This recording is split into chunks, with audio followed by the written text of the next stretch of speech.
I feel in my own life like I wasn't born with that little thing that would allow me to be closeted.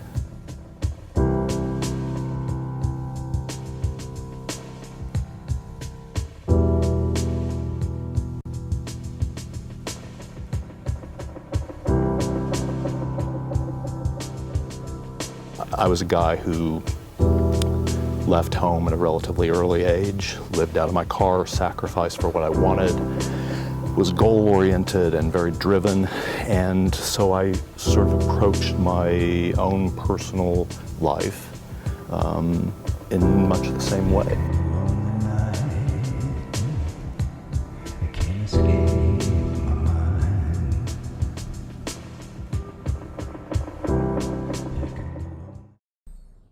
Why not just stay in the closet? I mean, you're bodybuilding, Mr. Universe. You fall in love, and when Rod and I met, we found a spiritual bond between each other. And you develop this relationship and this move toward marriage, and you find that if you bastardize it and you stick it back in your back pocket where no one can see it, then pretty soon you chip away pieces of that bit by bit until you have absolutely nothing left.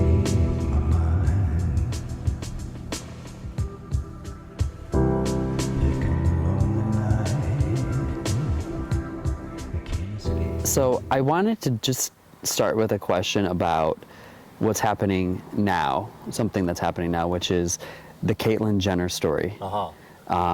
Just on the cover of Vanity Fair, Yep. This huge moment for the transgender community. Right.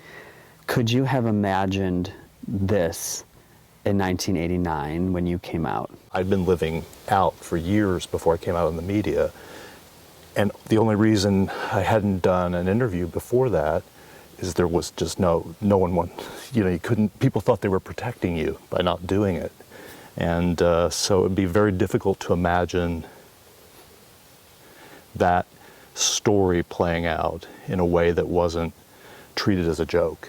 In the 1980s, when you're at the height of your career, what did you go through as a gay athlete? From the time I came out to myself at around 21, I very quickly came out to everyone, my family, my friends, the people who ran my sport. I wanted to be very upfront as I was, and this was very early in my career, but there was this expectation that family, friends, and people you do business with is one thing, but to the public, there was this level of discretion that you were supposed to have. I feel as if I fell into a generation in between, one generation earlier, and I may have been comfortable with the closet, and the generation that came after me sort of just took it for granted when people would come out in the media. When you came out in 1989, the Los Angeles Times said that 70% of Americans thought that homosexuality was a sin. Right. So being at the forefront, or right when your career was starting to gain momentum, Yep. where did the bravery come from to live an open life, rather personally or publicly? I mean, weren't you afraid that something was going to happen that would destroy your career? I was. There were certainly those fears. I had already just talked openly in a very sort of nonchalant way in interviews even before, and it always got, that part of the interview always was pulled. So there was no media outlet. It was hard to find one that would tell your story. Yes.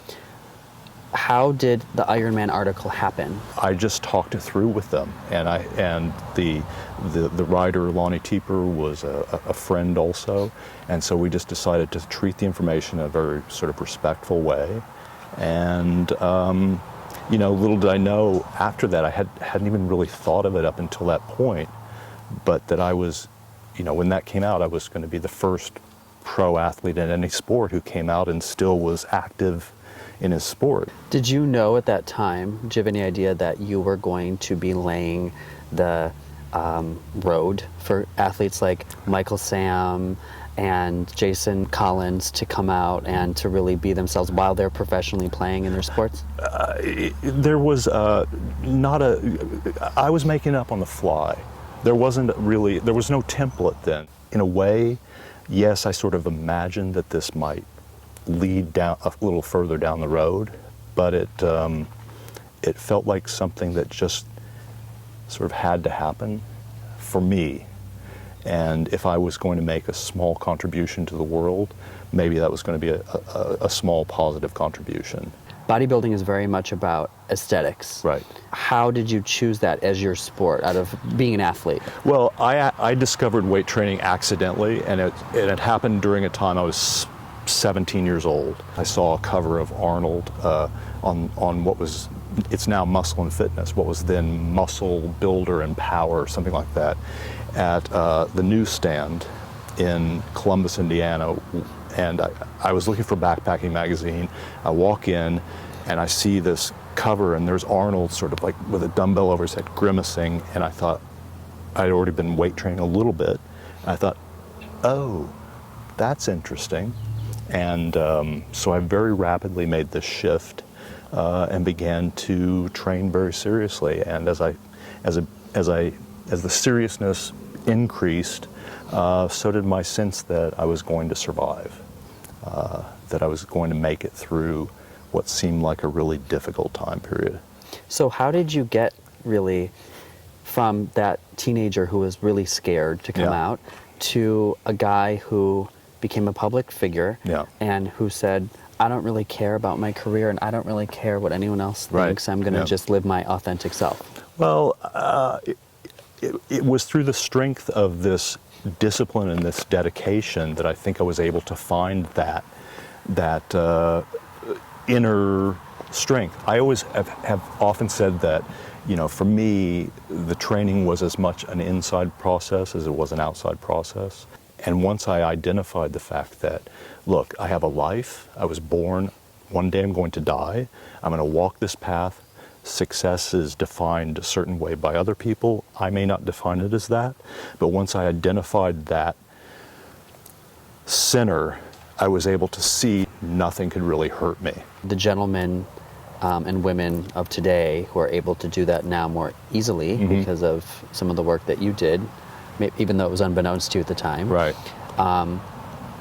How do you think the culture has changed from then to now, where now people are cheered on and they're, you know, shown respect and they're not as afraid to lose their careers? What shift has happened in our culture to make that possible? People have told their stories. If we're not talking about our lives and letting people know that we're just your neighbor, your friend, your son, your brother, your sister, it's been a matter of really stringing one story after another after another. Do you feel, I guess, back then when you came out, that was almost 30 years ago, did you know when you said that in the Iron Man article that you were jeopardizing everything that you'd worked for in your career, at least? I had a relatively, I want to say, an open-eyed, naive approach. I did have a lot of plans for my career that were thwarted almost immediately after that and in the aftermath. What was the aftermath? The aftermath was literally, well, on the positive side, 30,000 pieces from that article, and probably from that article then linked into Oprah right after that. The 30,000 pieces of mail came in the days of snail mail. There was no particular smoking gun, you know, nobody was spitting in my face or any of those things. It's just I watched things vanish. How did it feel watching everything vanish, though? Because even though you want to live an authentic life, you know, we live in a society back then and now that tells us that we have to do something professionally. Right. We have to achieve something. We have to go somewhere. And so when you have all of these opportunities before you, and just by being who you are, you see them sort of fall away. Yeah. How do you cope with that? Well, it was enormously disheartening. It was especially, I think, one of the more difficult aspects for me was that some of the doors that closed for me were from people in the industry, in our community, who knew my story. I wasn't closeted. They knew my story, and then those contacts and those avenues that I had nurtured and developed over the years prior just closed. It's 2015. We still hear these stories of teens, especially, which are so Yeah. heartbreaking, committing suicide because they feel not able to speak their truth, Right. or that they will not be accepted if they do. Yeah. So we've come so far, yet there's still pockets Yeah. where the education isn't there or the acceptance isn't there. So what needs to happen for that to change? Well, I think we have to acknowledge that even though the culture moves forward, it doesn't necessarily change the conversation, because now perhaps a kid like me would feel more pressure to be honest about their lives, and crossing that line in the realm of high school. I mean, I don't know if you remember high school, but I remember high school very well. Yeah. Wasn't a good look. Yeah. I don't think it was for any of us. So the pressure just shifts, even with even as we move toward justice.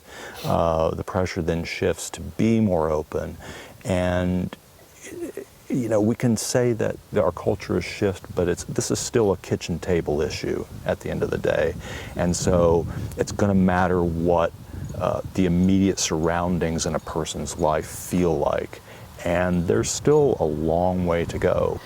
Well, thank you for your bravery. Thank you. And thank you for, really just being who you are, and for taking that moment, back in the 1980s, because your decision, whether it was being naive or it was intentional, made such a huge difference for people's life.